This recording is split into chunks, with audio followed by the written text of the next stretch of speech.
Det er midt på eftermiddagen, søndag den 17. april 1864, i løbegraven mellem Skanse 2 og 3. Herfra er der et storslået udsyn over Skanse 2 og tværs over Vemmingbund til de preussiske belejringskanoner ved Gammelmark på Broagerland. Det preussiske bombardement af Dybbølstillingens venstre fløj er de seneste dage taget voldsomt til. Kanonilden er rettet mod skanser, løbegrave og det bagvedliggende terræn. Granatnedslagene må tælles i tusinder.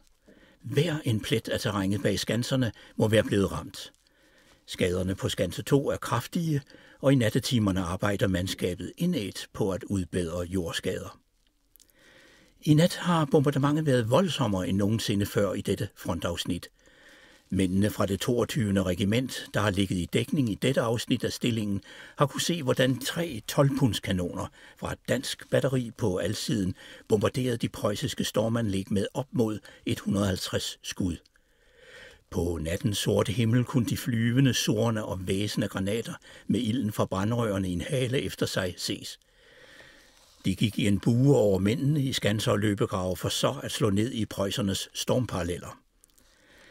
I nat blev palisaden i den bagerste voldgrav i Skanse 2 grundigt smadret ved det preussiske bombardement. Det må være frustrerende for de danske soldater at stå fast her i stillingen under disse utålelige forhold.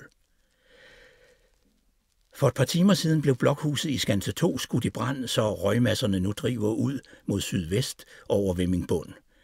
Røgen slører synet af, hvad der egentlig foregår i skansen.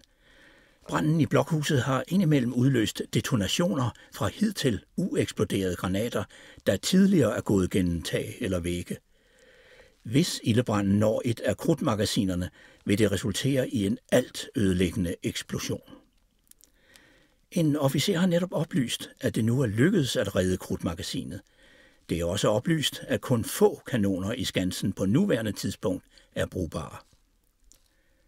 Næsten overalt er der et ubeskriveligt griseri, menneskelort blandet med avisstumper, mos eller høtotter. Bag skanserne ligner det en losseplads, fuld af knuste kanonaffutage, sprængte hjul, splittede bjælker og brædder og frem for alt rådnende halm alle vegne.